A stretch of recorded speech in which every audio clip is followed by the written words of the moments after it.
मैं SC. Mishra from Mahatma Gandhi शिक्षण संस्थान दरभंगा। वर्ग दशम, विषय हिंदी, पाठ्य पुस्तक क्षितिज, पाठ संख्या 12। पाठ का नाम लखनवी अंदाज, लेखक यशपाल। भाग 2, लखनवी अंदाज।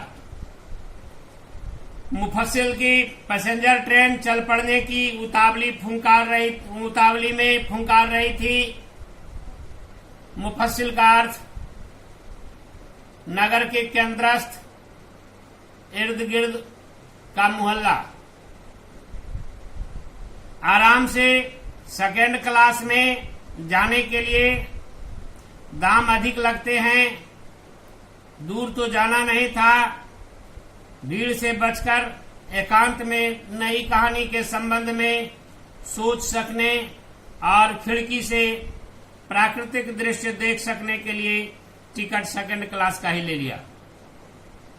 सेकंड क्लास का अर्थ द्वितीय श्रेणी, दृश्य का अर्थ नजारा, दाम का अर्थ कीमत।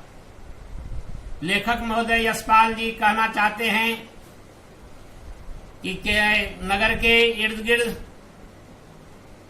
से वह ट्रेन सवारी गाड़ी खुलने वाली थी। खुलने के लिए वह बार बार हॉर्न लगा रही थी, हॉर्न बजा रही थी। इन्होंने भीड़ से बचने के लिए द्वितीय श्रेणी का टिकट लेकर ट्रेन में सफर करने के लिए सवार हो गए और इनकी इच्छा थी कि उस बोगी में जाकर, द्वितीय श्रेणी में जाकर खिड़की के पास बैठें, एकांत में बैठकर कुछ सोचने का समय मिले, साथ ही प्राकृतिक दृश्य का नजारा भी लेना चाहते थे।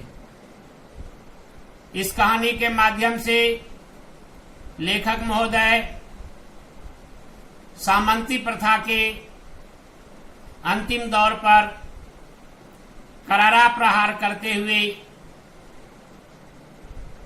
साहित्य के माध्यम से हरेक व्यक्ति को सामंती प्रथा के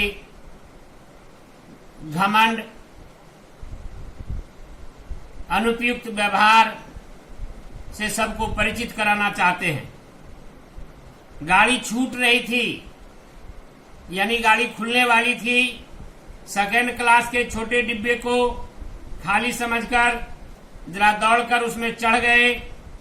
अनुमान के प्रतिकूल डिब्बा निर्जन नहीं था। निर्जन का अर्थ सुनसान।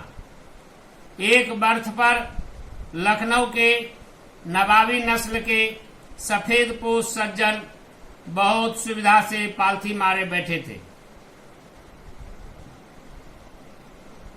नस्ल का अर्थ जाति, प्रजाति। सामने 2 ताजे चिकने खीरे तौलिए पर रखे थे। डिब्बे में हमारे सहसा कूद जाने से सज्जन की आंखों में एकांत चिंतन में विघ्न का असंतोष दिखाई दिया। सहसा का अर्थ अचानक, विघ्न का अर्थ रुकावट। सोचा हो सकता है यह भी कहानी के लिए सूझ की चिंता में हो या खीरे जैसी अपदार्थ वस्तु का शौक करते देखे जाने के संकोच में हो। नवाब साहब ने संगति के लिए उत्साह नहीं दिखाया।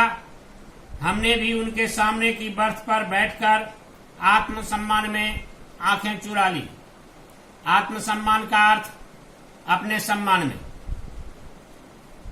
यानी लेखक महोदय गाड़ी खुलते समय जब जल्दीबाजी में उस डब्बे में गए तो उन्होंने उसे निर्जन सोचा था, यानी सुनसान सोचा था।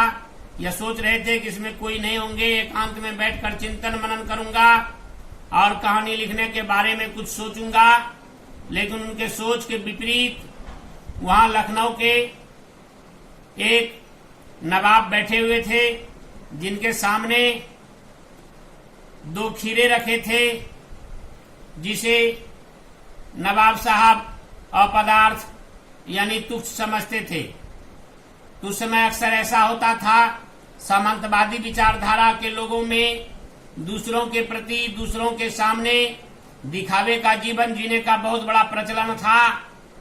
इसलिए वह लोग खाद्य पदार्थ को भी अपदार्थ तुच्छ समझ लेते थे कि लोग ना देखें, क्या कहेंगे कि नवाब होते हुए यह सब भी भोजन ग्रहण किया जाता है, जबकि यह सब एक तरह से यूं कहा जाए प्रकृति का अपमान था, यूं कहा जाए समाज को एक सीख देने के लिए एक अच्छी नसीहत नहीं थी। धन्यवाद।